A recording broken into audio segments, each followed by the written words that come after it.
Muy buenas noches, Iglesia Bíblica Bautista de Alto Hospicio. Estamos gozosos una vez más de estar en la casa del Señor estudiando su santa palabra. Mientras avanzamos en esta serie de los libros de la Biblia, un libro a la vez, hemos tocado temas que han sido prácticos para nuestras vidas, tanto en nuestra vida personal como en el ministerio, y también entendiendo el plan global de lo que es la obra de Dios y su ministerio a este mundo. Como recordatorio, vamos a ir libro por libro antes de entrar en el tema del día de hoy y así poder tener un contexto, un resumen de lo que todo esto ha significado hasta ahora. Empezamos con el libro de Génesis, tomamos los 4 eventos principales que el libro destaca del origen de la vida, de la Biblia, de la existencia. Vimos el tema de la creación, vimos el diluvio, vimos la Torre de Babel, entre algunos otros eventos en específico.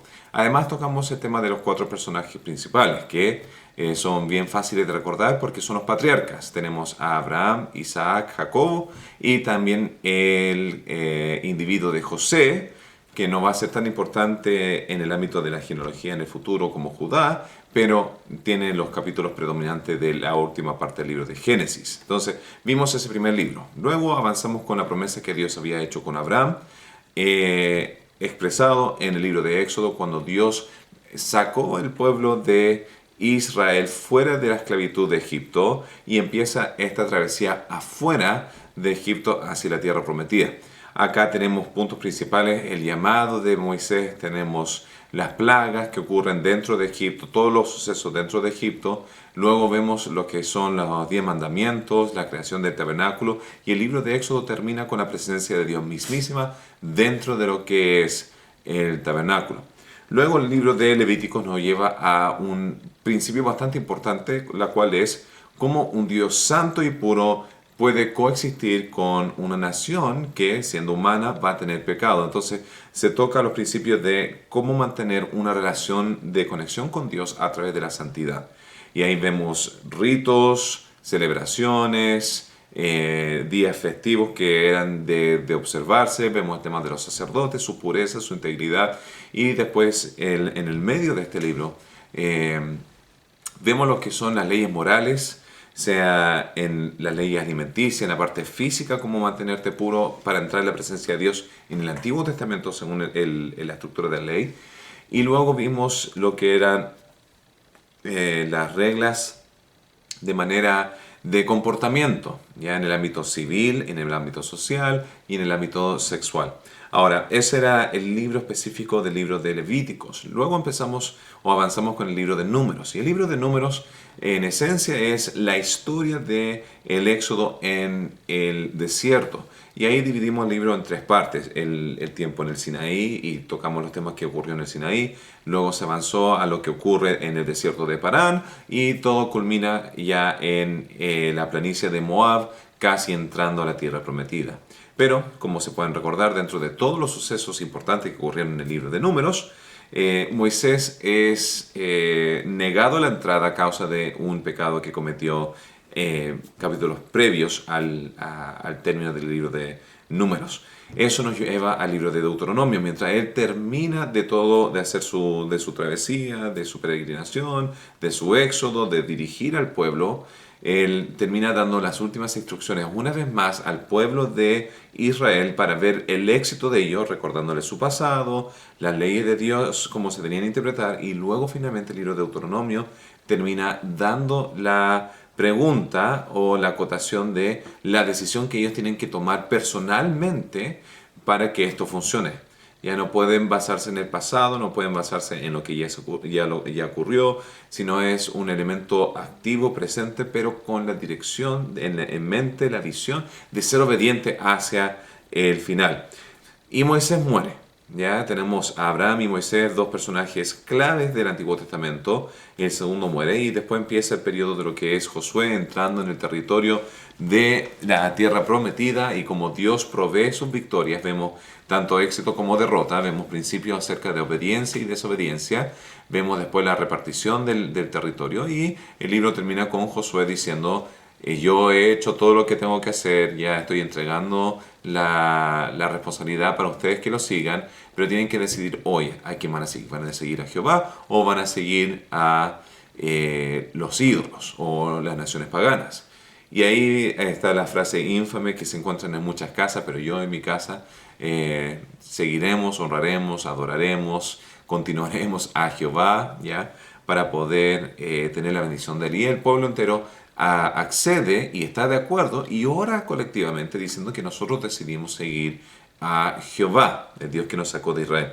Luego tenemos un periodo de los jueces, vimos eso un par de semanas atrás, como vimos los ciclos de subir y bajar de la nación de Israel, como en momentos de gran calamidad, cae el juicio de Dios porque se arrancaron de Él o se olvidaron de Él, y después claman, después Dios trae un liberador, Dios los rescata, después se olvidan de nuevo. Y hay todo un ciclo de cómo da vuelta a este sistema, y hay 6 historias que dan este tipo de ciclos, 6 jueces que se mencionan en su historia, mientras que hay otros 6 que no se mencionan.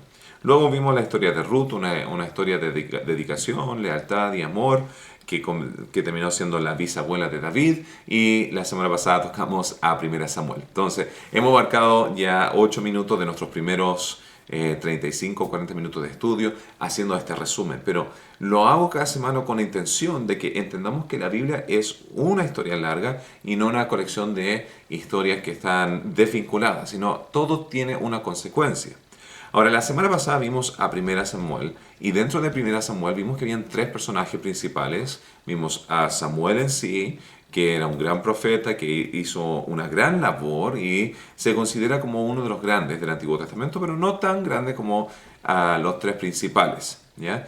Luego tenemos a Saúl, y como él fue elegido fuera de la voluntad de Dios, pero Dios accedió al llamado, al clamor del pueblo, pero le dio la advertencia de lo que iba a pasar acerca de ello, lo cual eventualmente ocurrió. Y luego tenemos a David, el tercero de los 3 grandes del Antiguo Testamento. Y David en la historia de 1 Samuel se expresa de una manera bastante positiva. No es rey, sino tiene que arrancarse de Saúl, busca integridad, busca ser un buen líder, busca hacer lo que es correcto. No hay muchas falencias que se ven a través de su liderazgo, de su vida íntegra, a través de todo este proceso de 1 Samuel. Sino se ve el chico bueno, se podría decir. Ahora, 2 Samuel, ya acá donde se divide 1 y 2 Samuel, tienen que entender que originalmente era un libro y que para abreviar, se podría decir los rollos, no los rollos estomacales como algunos podrían pensar, sino los rollos de la escritura, ¿ya? Se dividió esto en 2 para ya mantenerlo conciso y al mismo tiempo dividir la idea temática, donde la primera idea temática era donde David no era rey, y ahora este 2 Samuel es la historia de David ahora como rey. Y acá es un libro fascinante, un libro con muchas verdades cuando viene acerca del liderazgo, sea en nuestra vida personal, sea en nuestra vida laboral, en nuestra vida relacional, matrimonial o familiar, y al mismo tiempo en el ámbito del ministerio. Entonces en todas las cosas este patrón de vida se va a ver reflejado. Yo dividí este libro en 4 partes, 4 etapas de la vida y el reinado de David. ¿Ya? La primera parte es estableciendo el reino. Y vamos a ver algunos principios bastante importantes que hizo David durante esta época que lo hizo surgir. Luego vemos una vez siendo rey, desde el capítulo 5 al capítulo 11, o al capítulo 10, donde él construye su reinado. Y esta construcción del reinado fue en una base correspondiente, una base sólida, un buen estándar, lo cual conlleva a un gran éxito en su futuro. Pero lamentablemente el libro de 2 Samuel no termina ahí, sino nos otorga también la tercera etapa del ministerio o el reinado de David, donde vemos sus negligencias. En la negligencia de David vamos a ver cómo rápidamente va a empezar a caer, va a empezar a fracasar, a fallar en su intento de su reinado a causa de elementos específicos de su vida personal que conllevan a un desastre en su obra que se está haciendo en su vida. Y finalmente los últimos 4 capítulos de este libro se podrían considerar como la conclusión de su reino, algunos llaman el epílogo, donde se ve las últimas partes acerca de el reinado de David. Ahora, el libro no termina con la muerte de David, sino Primera de Reyes va a comenzar con ya los últimos días de David y esa transición hacia lo que va a ser el reinado de Salomón y el periodo de los reyes. Pero eso lo vamos a estar viendo ya la próxima semana y no me voy a adelantar. Volviendo atrás, entonces vamos a ver estas 4 categorías paso por paso y ver cómo esto aplica a nuestras vidas. Para empezar, capítulos 1 al 4 vemos cómo él establece el reino. Y acá empieza bien. Cuando construye su reino, ahí va a ser mejor, pero ya en la negligencia va a decaer a un estado tal vez peor que los primeros 2. Entonces, como resumen de estos 4 capítulos, vemos la muerte de Saúl, una muerte trágica donde comete suicidio, después su acompañante de guerra, aquel que la estaba acompañando para llevar sus armas y cosas de esa índole, él también comete suicidio al ver a su amo, a su rey, morirse, y vemos aquella muerte trágica.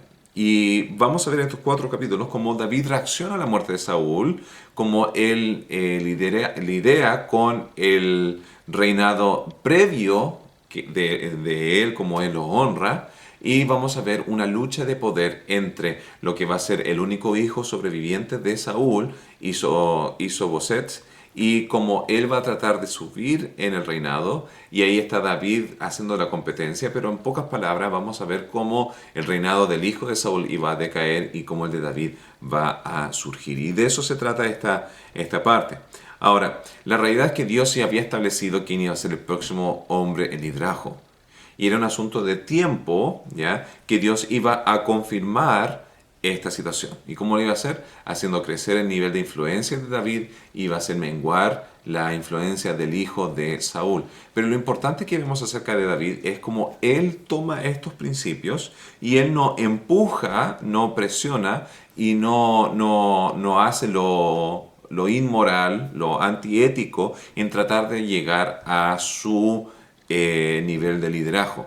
Ahora, este es un contraste bastante fuerte con lo que hizo Saúl, porque Saúl, cuando fue removido del cargo de liderazgo, el resto de toda su vida él buscó y empujó tratar de luchar contra la voluntad de Dios, que Dios ya le había revelado, y haciéndolo de esta manera, lo hizo de una manera bien antiética, bien antimoral, tratando de deshacerse de aquella persona que Dios iba a elegir. Entonces, Saúl no estaba interesado en hacer la voluntad de Dios, sino estaba interesado en hacer su propia agenda. Y ese fue el problema que tenía Saúl, y por eso Dios tuvo que elegir a alguien según el corazón de Dios, una persona que era moldeado a querer hacer la voluntad de su padre, o de Dios en este caso.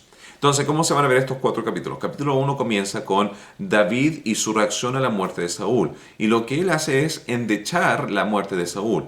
Llama a un gran momento de llanto, de aflicción, llora por Saúl, llora por Jonatán, y realmente demuestra una gran lealtad a lo que era el reinado previo. Ahora, es importante destacar un principio acá, que es honrando la administración previa.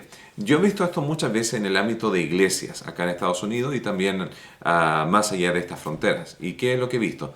Un pastor entrega toda su vida, esfuerzo, dedicación en construir una iglesia, busca los recursos, compra la propiedad y pasa toda su vida construyendo. Luego llega un pastor nuevo que no conocía al pastor previo, pasa por un sinfín de procesos para tratar de llegar a este tipo, a este individuo, y lo primero que hace, empieza a cortar todas las cosas que la administración antigua había hecho. ¿Por qué? Porque no quiere la comparación, no quiere la malas miradas, no quieren que digan, no, es que esto estaba en contra, sino viene acá a establecerse completamente nuevo, pero rechazando todo el esfuerzo previo. Y esa es una decisión y una acción bastante necia, porque lo que produce a rasgos inmediatos es aquella gente que ayudó a construir todo, que se esforzó, se termina molesto de que la dirección de la iglesia no era la misma que la original, y normalmente hay una división, o gente se va, la iglesia divide o no perdura. Muy rara vez he visto esa acción conllevar a un éxito aún más grande, porque está más interesado en cumplir su propio deseo que realmente lo que es mejor para la congregación o para la persona que está dirigiendo. Ahora, es importante siempre recordar que nosotros somos productos del pasado y debemos valorar a aquellas personas que se esforzaron en el pasado y no olvidarlo ni sacarlo hacia el lado, sino integrarlo, aprender de ellos y progresar en una dirección. Obviamente si la administración anterior o previa o nuestra historia, nuestro antepasado, estaba yendo en una mala dirección, es importante revincularla. Pero acá vemos que David lo que hizo, aún con un hombre que trató de matarlo, siendo familiar mismo porque se casó con su hija, lo primero que hace es endechar, a favorecer, exaltar y amar a aquella administración antigua. Capítulo 2 vemos una división nacional, donde los seguidores del general de David y el general del seguidor del hijo de Saúl se encuentran en una batalla. Se empiezan a sacar picas, la Biblia no dice sacar pica, pero es lo que estaban haciendo, se estaban agrediendo, se estaban molestando y finalmente entran a batalla. Ahora, acá vemos una gran pérdida para Israel, ¿ya? Los que seguían a Saúl. ¿Ya? Murieron muchísimos más a través de la muerte del liderazgo de Saúl y los de David surgieron. Pero hubo una muerte que ocurrió en el grupo de Judá que significó mucho, que era el hermano del general. Y el general no iba a olvidar esto hasta la muerte del general de Saúl. Ya todo un drama. ¿Ya? Pero acá se ve una división nacional.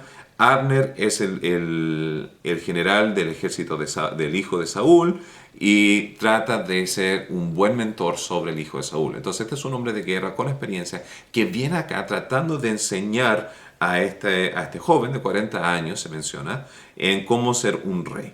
¿Ya? Entonces hay esta lucha, esta división. Ahora, capítulo 3, y voy a leer el texto aquí, versículo 1, menciona lo siguiente. Dice así, hablando de una descripción de cómo era el reinado de David en estos primeros 6 años, o 7 años del reinado de David. Dice, hubo larga guerra, o mejor dicho, 2 años, porque solamente gobernó 2 años el hijo de Saúl. Hubo larga guerra entre la casa de Saúl y la casa de David, pero David se iba fortaleciendo y la casa de Saúl se iba debilitando. Entonces, acá vemos un movimiento, ¿ya? Y muchas veces se ve eso en muchas diferentes empresas, negocios, lo que sea, donde el movimiento va o para crecer o va para decaer. Y en este caso, el caso de David iba floreciendo mientras el de Saúl iba decayendo. Ahora, capítulo 3 luego empieza con verdadero choque de liderazgo. ¿Y a qué me refiero por liderazgo? Liderazgo se mide no por el título que no tengas, sino por el nivel de influencia que tengas sobre los seguidores. Ahora, el verdadero líder sobre el reinado de Saúl, el hijo de Saúl, ¿ya? Realmente no era Isobet, ¿ya? Voy a leerlo aquí viene el nombre que me confundo bastante con. Hay un Mefisobet y está Isboset, disculpa, Isboset. Isboset realmente no era el verdadero líder de Israel, sino era verdaderamente Abner, el general, el que tenía experiencia, el que tenía un mayor peso en su voz.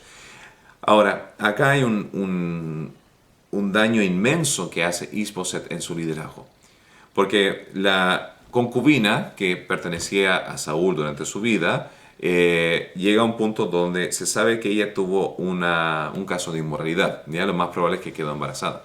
Entonces, la primera persona que Isboset fue a culpar apuntó directamente, primeramente, a su general, lo cual fue un error estratégico bastante fuerte, porque al atacar al mismísimo general, conllevó o sea, en este caso de inmoralidad, conllevó a dudar de la integridad de él, a dudar de su lealtad, y todo lo que Abner estaba haciendo era tratando de hacer que Isboset surgiera. Entonces, Isboset falló en ver verdaderamente quién era su equipo al atacar a este hombre. Y dice que estaba tan indignado Abner por lo que había ocurrido que se levantó y se fue. Dejó atrás a Isboset, dijo, haz lo que tú quieras, yo me voy. Y acá en este transcurso de tiempo, Abner va a David y hace las paces con David. Y lo reconoce como rey y hace una buena gestión. No obstante, al irse, ¿ya? Joab, quien perdió a su hermano, a causa de Abner, no pudo perdonar lo ocurrido y él fue y asesinó a al general Abner. No lo pudo perdonar lo que había hecho con su hermano. Ahora, esto le iba a contar, a ser bien, va a tener sus consecuencias en el próximo libro, porque se va a mencionar acerca de la sangre derramada injustamente que hizo Joab, y David va a pedir que su hijo Salomón haga cuentas con Joab. Ahora, es un punto aparte. Entonces, acá ya tenemos Saúl que muere, ahora Abner muere en esta instancia, luego Isboset queda solo, no tiene apoyo, no tiene ayuda, dos de sus siervos vienen y matan a Isboset, le cortan la cabeza para ir y ganar favor con David. Ahora ven esta oportunidad de ganar favor con el David y tal vez ganar una posición. Ahora, David, de la misma manera que lidió con la persona que dijo que había matado a Saúl para ganar mérito, matándolo era una persona, una persona de los de Amalek, hace lo mismo con esta gente, diciendo tu sangre sea sobre tu cabeza y ¡pum! Se deshace de ella. ¿Ya? ¿Por qué? Porque quiere demostrar realmente una integridad en la manera en que él hizo su reinado. Y acá vemos un cuento corto. David fue todo un caballero en su carrera al liderazgo. No tomó atajos, no trató de autopromoverse, no trató de exaltarse, sino él trató de honrar a Dios y dejar que Dios hiciera justicia. Y Dios hizo justicia, ¿ya? Removió a Saúl, a Abner y al hijo de Saúl. Entonces, acá tenemos un principio para nosotros cuando viene al error que hizo el hijo de Saúl. Y el principio es entendiendo quién es verdaderamente mi equipo. ¿Quién es tu equipo en tu vida? ¿Ya? Piensa, ¿ya? Tu cónyuge no es un enemigo, no es la maldición de tu vida, sino realmente, lo digo como broma, yo sé que nadie en la iglesia pensaría así, pero la realidad es que muchas veces podemos ver que nuestro cónyuge es nuestro enemigo. La realidad es que es nuestro mejor apoyo, compañero o bendición, que nosotros debemos trabajar en equipo para lograr las metas que Dios ha puesto delante de nosotros. Ya, otra parte de nuestro equipo, ¿ya? Vemos a nuestra familia, a nuestros hijos, ¿ya? Aquí entra el valor de la familia espiritual que Dios nos ha dado. Dios nos ha dado la congregación que tenemos, nuestra familia en que estamos, para que nosotros seamos como hierro, me sé, iron sharpens iron en inglés. No voy a ni tratar de traducirlo, ya un versículo en Proverbios que en este momento se me está escapando. Pero volviendo al tema, nosotros debemos ser de apoyo a nosotros. ¿Ya? Dios nos ha bendecido con la familia de la fe que nos ha dado, aunque seamos diferentes, aunque haya diferencia de personalidad y de gusto y de un sinfín de cosas, antecedentes, prioridades. La familia que Dios nos ha dado es la familia que Dios nos ha dado. Y esa es una cosa que tenemos que también valorar para poder nosotros, como congregación, como familia, avanzar en la meta que Dios tiene para nosotros. ¿Ya? Entonces, eso fue todo el proceso en la construcción del reino. Y, o sea, estableciendo el reino. ¿Ya? Estaba esta lucha de poder, David hace lo correcto y ahora finalmente es reconocido por el norte y por el sur. Toda la nación está unida de vuelta y reconoce a David como su rey. Y aquí vemos cómo él va a estar construyendo su reino del capítulo 5 al capítulo 10. Ahora, en resumen, la manera en que él lo va a ser a través de dos principios. Número uno, sabiduría, y número dos, y no en este orden específico, pero honrando a Dios. Él quiere asegurarse de que lo que él está haciendo, construyendo el reino, es en base de honrar a Dios y según lo que él entiende y lo que él percibe y lo que a él lo motiva en sabiduría cotidiana. Entonces, la manera en que lo va a ser desarrollado en capítulo 5 al capítulo 10 y vamos a ver diferentes principios que, en mi opinión, esta sería la mejor parte para que ustedes tomen apuntes de principios para su vida. Capítulo 5 comienza con la conquista de Jerusalén. Ya después David lo va a estar llamando la ciudad de David porque él fue el que la conquistó. Y acá esta victoria tiene múltiples bendiciones o beneficios para David dentro de su reinado. Número uno, él demuestra su competencia. ¿Ya? Él demuestra que es competente porque logra algo que ningún otro líder había logrado antes a través de Saúl y a través de los jueces, que era, y además del mismo Josué, que era derrocar esta ciudad que pertenecía a los jebuseos. Entonces él puso su mirada en Jerusalén, dijo ya, esta es mi ciudad, y hace una campaña y la conquista, ¿ya? Haciéndola su centro militar, su centro político, y eventualmente lo que va a querer hacer es va a ser el centro religioso de toda la nación. Entonces acá está demostrando su competencia, y muchas veces nosotros, si realmente queremos demostrar a otros o a nosotros mismos o a nuestra familia, la fortaleza de nuestro liderazgo tiene que ser según resultados. Muchas veces nosotros podemos tener muchas expectativas, muchas promesas y decir el cielo y la tierra lo que tú vas a lograr, pero no es hasta que tú demuestres resultados que la gente va a empezar a construir una esencia de confianza sobre ti. O sea, los hijos con los padres no es hasta que los hijos demuestran respeto, demuestren responsabilidad, madurez, que los padres van a empezar a otorgarle mayores beneficios y libertades para poder tal vez salir. Lo mismo tal vez en un matrimonio donde han habido momentos difíciles en su matrimonio y el esposo ha tenido una mala reputación o la esposa ha tenido una mala reputación, no va a haber una confianza hasta que hayan resultados de un cambio de comportamiento y patrones de vida. Ya estas acciones van a conllevar a una credibilidad. Lo mismo pasa en el trabajo, lo mismo pasa en el ministerio, lo mismo pasa en todas las áreas de nuestra vida. Y este es un punto importante para nosotros destacar que más allá de nuestras promesas y del bla bla, muchas veces las acciones son lo que más van a estar hablando fuertemente de nosotros mismos. Y ese fue el caso de David con respecto a su liderazgo. Ahora, no solamente ese beneficio vemos en la conquista de Jerusalén, sino además vemos que esto produjo una nueva imagen al reinado de David. David ya no estaba viviendo bajo la sombra de lo que era Saúl, sino él buscó una nueva identidad, un nuevo formato, algo que a él lo podría identificar y donde iba a ser un centro de futuro progreso para toda la nación. ¿Ya? Entonces estos son como nuevos comienzos, un comienzo fresco. Ahora, esta conquista fue significativo porque acá iba a ser donde David quería construir el templo y eventualmente Salomón lo construyó. No solamente eso, sino además vemos el caso de Jesús. Jesús, su intención fue dirigido hacia el tema de Jerusalén. Y sin contar que Jesús mismo murió a las afueras de Jerusalén. Además, no solamente todo termina ahí, sino en el futuro hay una referencia a la nueva ciudad y esa nueva ciudad se va a llamar la Nueva Jerusalén. Entonces hay mucho valor significativo acerca de esta ciudad que David logró conquistar. Entonces ese fue su primer paso estratégico. Esto después nos lleva al segundo paso estratégico que él conlleva o segunda acción que hace en su reinado, lo cual era una vez que estableció su ciudad político dentro de Jerusalén, él quiso traer para allá y establecer esa ciudad como el centro religioso de la nación y quiso traer el arca a Jerusalén.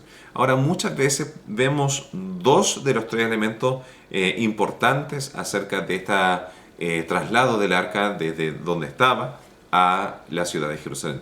Primeramente se sabe de que se empezó a cargar sobre un animal de carga en una carreta y empezó a peligrar el arca, empezó tal vez a caer porque el camino no era suave. Entonces llega Usa y trata de empujar de vuelta o sostener el arca para que no se caiga, estando ahí responsablemente tratando de hacer una acción que se consideraría respetuoso, honrando a Dios, etc. Pero ¿qué pasa? Dios lo mata instantáneamente, lo cual es un choque fuerte para David y todos los que están aquí presentes, porque como ellos no habían estudiado bien su palabra, la Biblia, no habían leído bien las instrucciones del Torá, de la ley, no estaban siguiendo el patrón como correspondía, sino hicieron lo que ellos pensaban era lo mejor. Entonces hay un principio para nosotros, asegurándonos siempre que todo lo que nosotros hagamos, enseñamos, creamos y practicamos debe ser correlacionado de vuelta a la Sagrada Escritura, porque ahí vamos a encontrar realmente el patrón correspondiente. Ahora, David se asusta, lo deja en una ubicación específica y de esa ubicación específica lo que va a pasar es Dios va a bendecir esa ubicación, ese poblado donde estaba el arca de Jehová. Entonces David se reanima, lo busca, no lee la escritura y lo lleva. Pero en vez de llevarlo solamente, lo que él hace es hacer un sacrificio cada 6 pasos. Ahora, Esa es una distancia bastante larga y hay bastantes animales que fueron sacrificados. Esto tomó bastante tiempo y muchas veces nosotros somos negligentes a recordar eso. Recordamos la pérdida de Usa y luego nos recordamos de la danza, la celebración de David, y como Mical, su esposa, lo mira menos, no necesariamente por la danza, sino porque no se estaba conduciendo como debería ser un rey, porque ella tenía en mente tal vez como era su padre, tal vez su padre era más solemne, era más serio, era más protocolar, pero acá David estaba danzando y celebrando y solamente festejando el hecho de que este arca había llegado acá y estaba gozoso estar ahí. Ahora, en esta interacción con Mical lo juzga, David le reprende de vuelta diciendo, bueno, tu padre ya no fue rey porque él falló, yo soy el rey, entonces finalmente acata, Dios me eligió a mí, yo voy a celebrar porque Dios es un Dios bueno y Dios ha mirado mi corazón. Esa es una abreviación de lo que estaba pasando. Pero volviendo a ese punto del medio, ese sacrificio, es bien paralelo a lo que hizo Salomón al principio de su ministerio, donde él sacrificó 1000 animales y quiso agradar a Dios por toda una semana, y al final de esta semana Dios se apareció, le dijo, pide lo que quieras y te lo daré, en pocas palabras. ¿Qué precio más grande sería eso para nosotros? Pide una sola cosa, ¿ya? No es como el genio de la lámpara mágica que te dice 3 cosas y tú puedes obviamente elegir infinitos deseos, ¿ya? Pero en el caso de Dios, Dios dice, ya elige una cosa y Él, obviamente, como sabemos de la Escritura, va a elegir sabiduría. Ahora, Dios se percató en Salomón cuando hizo esta honra de lo que Salomón tenía hacia Dios. David hizo lo mismo acá. Él honró a Dios sacrificando de sí mismo, de su finanza, de sus recursos, de su gente, de todo lo que él tenía para agradar a Dios. Y ese es un punto importante que destacar porque fue en esto que el capítulo 7, luego David va a estar hablando con el profeta y le va a estar diciendo, me gustaría construirle una casa a Dios. Y Dios regresa a través de una visión al profeta y le dice, no me vas a construir una casa tú para mí, sino yo te voy a construir una casa para ti, un legado. Y ahí hace una promesa bastante importante que se conoce como el pacto davídico. Ya el pacto davídico tiene muchos elementos, pero en esencia habla acerca de que a través de la línea de David va a venir el Mesías, el cetro del reino no va a ser removido a través de esta línea de la realeza, y vamos a ver que el Mesías va a hacer cumplimiento de todas esas cosas. Entonces, en el capítulo, me estaba saltando acá, capítulo 7, sí, capítulo 7, versículos 13, 14 y 16, vamos a estar leyendo algunas referencias que son bastante parecidos a lo que va a ser Jesús. Capítulo 13 dice, Él, y hablando del Mesías, o el descendiente de David, dice, Él edificará casa a mi nombre. Ya, también vemos que Salomón, hijo de David, construyó una casa en mi nombre. Y yo afirmaré para siempre el trono de su reino. Después versículo 14, ya también una referencia con Cristo. Yo le seré al Padre y Él me será a mi Hijo. Después versículo 16, será afirmada tu casa y tu reino para siempre delante de tu rostro y tu trono será estable eternamente. ¿Ya? Y todas esas referencias después se van a estar confirmando a través de Cristo. ¿Ya? Entonces acá estamos construyendo el reinado. ¿Ya? Capítulo 5 vemos la toma de Jerusalén, capítulo 6 el sacrificio que estaba haciendo, capítulo 7 su deseo. Después capítulo 8, ya, es fácil perder la intención de esto, solamente leyendo de que conquistó acá, conquistó allá, conquistó aquí, y habla de cómo fue propagado todo el reino de David, ya, y esa fue un gran éxito. Pero yo creo que el punto que recalcar el principio es que donde él conquistaba, ya vamos a ver en versículos 7, 8 y 10 por lo menos, vemos algunos puntos importantes y me gustaría ver si es que lo pueden encontrar el patrón en común. Dice, versículo 7, y tomó David los escudos de oro que traían los siervos de Hadad-Ezer y los llevó a Jerusalén. Y entonces llevó escudos ya de oro. Versículo 8, asimismo de Beta y de Berotai, ciudades de Hadad-Ezer, tomó el rey David gran cantidad de bronce. Luego en versículo 10 dice, envió Toi a Joram, su hijo, el rey David, para saludarle pacíficamente y para bendecirle, porque había peleado con Hadad-Ezer y lo había vencido, porque Toi era enemigo de Hadad-Ezer. Y Joram llevaba en su mano utensilios de plata y de oro y de bronce. Y uno puede seguir leyendo y hay más referencias. Pero se menciona metales preciosos de oro, plata y bronce. Y todas estas cosas que David empezó a recaudar, luego van a ser ocupados y utilizados por Salomón para poder construir el templo de Jehová. Y en el libro de las Crónicas se va a ver de mejor manera esta expresión o esta enseñanza, que David estaba ahorrando esto porque él quería construirle una casa, quería construir el templo a Jehová, y él, por su mano sanguinaria, como dice en el libro de Crónicas, él no fue permitido hacer esto, ¿ya? Pero se le iba a permitir a Salomón. Entonces, todas sus victorias, él recaudó esto para dar como ofrenda a Dios. Y acá vemos un principio de que Dios nos honra para honrar al resto. Dios nos honra para honrar a Dios de vuelta. Si nosotros no honramos a Dios de vuelta o no honramos al resto, ya si nosotros no somos generosos, dadivosos, entregando de lo que Dios nos ha dado, y somos apretados, somos egoístas con las cosas que el Señor nos ha dado, Dios va a parar su bendición sobre nosotros porque quiere que seamos más como un río que como una represa. Si nosotros somos como represa reteniendo todas las bendiciones de Dios, va a llegar un tope donde es el tope de lo que Dios me va a bendecir, no me va a bendecir más, y nunca voy a dar porque voy a estar aferrado, porque no estoy viendo nada más.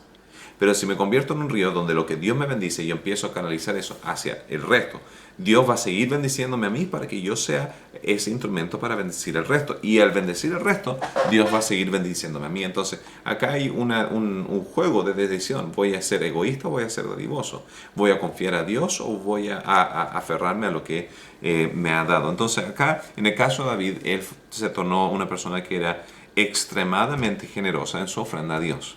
Y ahí es el capítulo 8.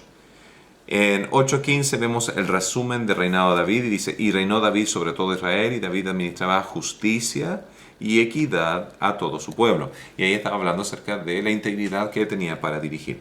Capítulo 9, vemos que él busca ver cómo él podría bendecir a algún familiar de Saúl, regresando al tema de honrar la administración pasada y realmente agradecer lo que habían hecho. Entonces ahí es donde encuentra a Mefisabet y manda a alguien para que lo pueda cuidar por el resto de su vida.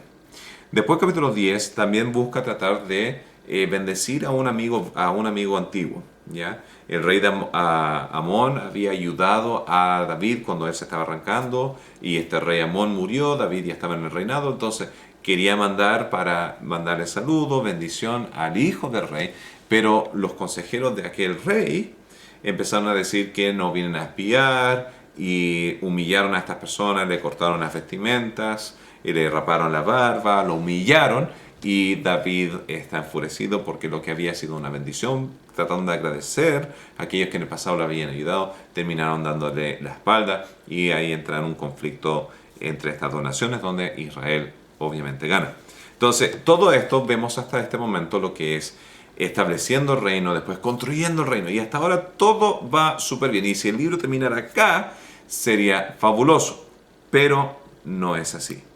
Sino en capítulos 11 19 vamos a ver las negligencias del rey David. Y estas van a ser múltiples, pero la principal, la cual va a hacer un efecto dominó con el resto de todo el libro, va a ser su pecado con Betsabé. Ese pecado con Betsabé va a conllevar a que las consecuencias de su vida, lo que va a pasar con Amnón, el hijo de David, violando a su media hermana, ya entonces tienen el mismo padre, pero son hijos de diferentes madres, va a ocurrir a causa de ello, como consecuencia, y después Absalón va a venir, que es hermano de la mujer que fue violada, va a hacer justicia, va a haber otro problema, otra negligencia donde David no restaura lo que ocurrió, no fue activo en la disciplina de su hijo en ninguna manera, y finalmente Absalón lo va a matar, se va a arrancar, y cuando vuelve no va a restaurarse David, que es una negligencia. Después otra negligencia, que este mismo Absalón va luego a construir una fama dentro de la nación y va a usurpar el reino, va a dividirlo, y va a haber otra guerra civil donde a la larga va a morir Absalón y va a quedar David vivo, pero David, quedando vivo, queda con gran amargura y desea morir en vez de su hijo. Es una gran tragedia, y vamos a ver alguna de esas negligencias hoy día. Luego eso conlleva a retomar el reino, ¿ya? Y eso es capítulo 11 al 19. Luego vamos a ver lo que es el epílogo. Pero en esta negligencia, entonces en la parte moral de David, vemos ya, conocemos la historia de David cayendo en tentación con Betsabé, viéndola por el terrado, que se estaba bañando, pero necesitamos entender cuáles fueron sus errores, porque sus errores que pudo haber eliminado al principio, pudo haber ayudado todo el resto de la catástrofe que iba a pasar con su familia.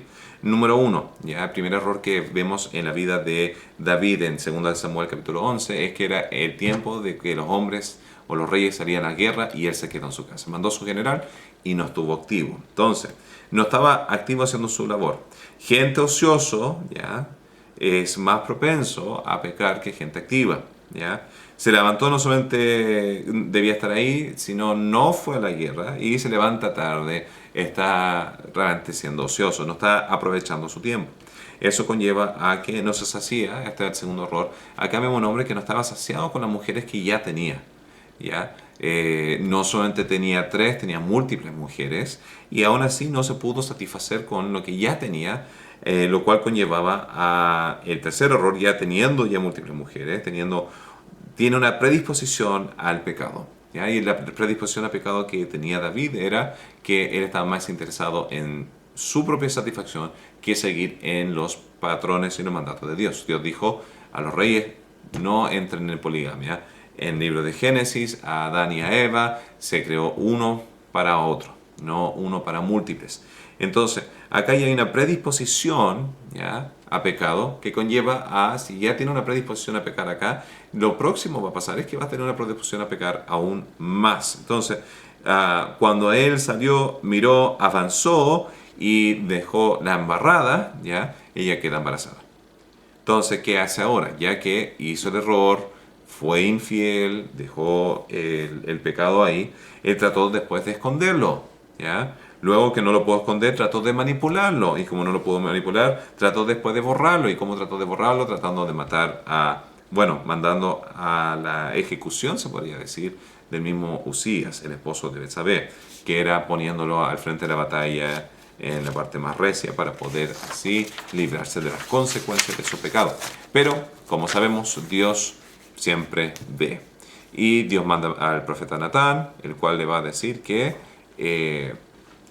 hay consecuencias. Este hijo que le van a hacer va a morir, lo cual murió dentro de los primeros días. No solamente eso, sino que su hijo, uno de sus hijos, iba a venir y iba a hacer mayor deshonra de lo que él había hecho. Lo que él había hecho en privado, su hijo lo iba a hacer en público. Y ahí no voy a entrar en los detalles. Si quieren lo pueden leer por sí mismos acerca de cómo él llegó a aquella deshonra. Pero ese fue su primer error. Al no lidiar bien en su vida espiritual y moral, conllevó a un desastre. Ahora, luego entramos en el tema de Amnón con Tamar. Y acá vemos un problema latente. El ejemplo que se da de parte de David a sus hijos determina cómo ellos eventualmente actuaron. David fue una persona impulsiva en el ámbito de relaciones, Amnón también lo llegó a hacer. Lo que una generación hizo en moderación, hay un dicho que dice, lo que hace una generación en moderación, la próxima lo va a hacer en exceso. Ya, acá se está viendo bastante grande la epidemia del problema del opio, ¿ya?, donde la generación anterior ya consumía drogas de tal una manera moderada, ahora se está viendo el desastre, se ve una multitud de gente mendiga en la calle, sin casa, adicta y con problemas, y ese producto de que ellos tal vez vieron de sus padres o vieron de la cultura previa lo que era aceptable en moderación, la próxima la hizo en exceso. Lo mismo se ve con alcohol, lo mismo se ve con el tema de la sexualidad, lo mismo ahora se está viendo con el tema de la homosexualidad. Si ahora piensan que está mal, de aquí a 20 años vamos a pensar que ahora era un pan comido de cómo se va a estar viviendo en 20 años de ahora. Entonces, todo eso conlleva a que Amnón vio un mal ejemplo acerca de su padre y siguió ese ejemplo. Ahora, Amnón se enamora de su media hermana. Aquí ya entramos en una depravación en contra del estatuto, del reglamento de la Biblia, de la ley. Después vemos un principio interesante. Amnón recibe consejo en los primeros versículos del capítulo 13, ya está la historia en el capítulo 13, en versículo 2 de una persona bien cercana. Y esta persona cercana era primo del mismo Amnón, se llama Jonadab. Y Jonadab le da el consejo de llamar a la casa, que te cocine algo, pretender que está enfermo, despida todo y después ahí vas a poder aprovecharte de ella. En pocas palabras, le estaba dando una estrategia de cómo violar a su media hermana. Y ahí entramos en un principio bastante importante. Porque luego Amnón va a morir por sus acciones, pero este Jonadab que dio las instrucciones, en versículo 32, sigue vivo. Y lo que se ve, no hay ninguna repercusión sobre Jonadab del consejo que le dio. Y ese es el principio que me gustaría recalcar en este momento. Ten cuidado de quién escuchas tus consejos. Porque todo el mundo va a tener una opinión de cómo vivir su vida, de cómo lidiar con un problema, de cómo enfrentarse a una situación, pero, pero nadie va a vivir las consecuencias que tú vas a vivir según esas acciones. Entonces, sé sabio a quien tú escuchas el consejo, ¿ya? Sin contar que hay gente de las cuales no deberías estar escuchando consejos, no porque ellos te digan algo significa que es verdad. Pero lamentablemente muchas veces nosotros como seres humanos buscamos escuchar, o sea, buscamos consejos de las cosas que ya queremos escuchar. Entonces queremos que alguien nos dé los pulgares arriba de seguir adelante con lo que yo ya quiero y no medimos las consecuencias de nuestras acciones. Entonces, vamos a tomar el caso. Si es matrimonio, ¿ya? Si estás pidiendo un consejo matrimonial y lo estás recibiendo de una persona cuyo matrimonio es un fracaso, ten cuidado de escucharlo, ¿ya? Digamos que el hombre dice, yo nunca escucho lo que mi mujer me dice, sino yo soy el que manda la casa, ¿ya? Y la Biblia habla acerca de la autoridad del hombre, la cabeza del hogar y todas esas cosas. Pero escuchando de que nunca escucha a su esposa, luego vemos cómo es el matrimonio de él, si es gozoso o es infeliz.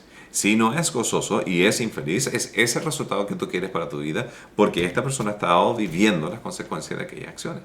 Lo mismo podría ser acerca de escuchar instrucciones de cómo hacer ejercicio de una persona obesa. Ahora, no estoy en contra de nadie que sea obeso, y tengo amigos que son bien obesos, pero lo que estoy diciendo es lo siguiente. No tienen, si no tienen el peso de decir lo que están diciendo, pero sí tienen el peso. Pero no tienen el derecho de decirte diferentes estilos de ejercicios que van a ser beneficiosos para tu cuerpo, si es que ellos mismos no lo han hecho y no lo han visto el resultado. Lo mismo se podría decir acerca de un mal músico tratando de dar técnicas de música, o gente que te esté dando consejos de cómo ser padre y tú ves que sus hijos están fuera de control, que son rebeldes, que son contumaces, o lo que sea. Entonces considera primeramente la fuente de donde viene antes de acatar. Ahora, este hombre vivió, el que dio el consejo siguió su vida sin ningún problema, pero el que tomó el consejo y lo aplicó fue el que vio las consecuencias. Ahora vemos la negligencia de David, que no lidió con el problema con Amnón, sino se enojó. Después Absalón tuvo que tomar las cuentas en sus propias manos. Él mató a su hermano, se arrancó. David nunca fue a buscar a su hijo. Después Joab, viendo el dolor de David, tuvo que buscar al hijo, tratar de reestructurarlo. David no lo busca. Absalón deja la embarrada de nuevo. Ahí finalmente se reúnen, pero no hay un verdadero revínculo, ¿ya? Eso conlleva a la próxima negligencia, y la próxima negligencia es que Absalón, estando resentido, va y hace una sedición, empieza a ser mucho más popular. Y es muy fácil hacerse popular cuando uno no está en liderazgo, porque puede hablar mal del liderazgo, puede prometer el cielo y la tierra y no cumplir nada, pero la gente escucha y dice, si yo estuviera en el liderazgo, yo haría las cosas así, así, así, así, así. Ahora, liderazgo, sea siendo padre, siendo esposo, siendo jefe, sea en ministerio, sea donde sea que Dios te ha puesto, tienes que recordar que siendo un líder no se trata de ser popular, porque vas a tener que tomar las decisiones difíciles. Si eres popular en la manera de dirigir, lo más probable es que estés haciendo algo incorrecto. ¿Por qué? Porque la tendencia del hombre es buscar su propio beneficio individual a expensas del beneficio colectivo. Entonces, todo eso es de considerarse. Absalón estaba prometiendo el cielo y la tierra, se consiguió un grupo, David tuvo que huir y fue todo una tragedia y una desdicha toda esta situación. Pero la negligencia que ocurrió acá era que David no estaba pendiente de lo que estaba pasando en su reino. Estaba tal vez pendiente de lo que estaba pasando en su cámara real, en sus beneficios, en lo que sea, pero no tenía los ojos abiertos a lo que estaba pasando en su reino. Y por eso esto ocurrió. Y acá está hablando de un principio para nosotros de tener atentos. Si sabemos que hay problemas potenciales viniendo, tiene que ser sabio en lidiar con ellos antes de que ocurra, que en vez de poner el parche después de la herida. Entonces, ahí es donde nosotros tenemos que autoanalizarnos en las decisiones que estamos tomando ahora. Y esto lo doy más para los jóvenes, ¿ya? Si es un joven que quiere eventualmente casarse, sé sabio con la persona que escojas y ve si hay patrones de error en su vida. No solamente vea la apariencia, su personalidad, sino ve si hay atributos de falencia en su carácter. Si son mujeriegos, si son promiscuos, si tienen esencia de tomar o hacer drogas de manera recreativa, lo que ahora hacen recreativamente en el pololeo, después el día de mañana va a ser un abuso y van a estar sufriendo por ello. Ahora, tenemos todas estas cosas de tratar de prevenir en vez de lamentar. Y este fue un caso donde David no lo hizo, no previno, no estaba observando lo que estaba pasando en su reinado, sino estaba distraído. Y esto surgió y le explotó. Y casi le costó la vida. Bueno, esa fue otra negligencia. El principio más destacable de este libro, yo diría, en esta segunda parte, es que el error que cometió con Betsabé, ¿ya?, fue ese efecto dominó que le siguió afectando hasta el final de su vida. Perdió 2 hijos, tuvo una hija violada, tuvo sus concubinas, ya también violadas por Absalón mismo, y solamente vio un sinfín, una bola de nieve que siguió creciendo, creciendo, creciendo en problemas porque tuvo ese problema original.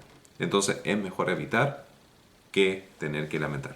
Después, los últimos sucesos, el epílogo, vemos otro hombre trata de usurpar, Seba, pero es derrocado. Vemos el incidente con los Gabaonitas, no vamos a entrar en eso. Vimos la última, también se ven las últimas palabras de David en capítulo 22-23, los grandes de David. Y hay hartas cosas especiales, bonitas, pero por tiempo no lo vamos a desarrollar. Y su última negligencia fue el censo, que ese lo voy a cubrir en mayor manera en el libro de Crónicas. Entonces, espero que haya sido de gran beneficio, que el Señor los bendiga y tengan una muy buena noche.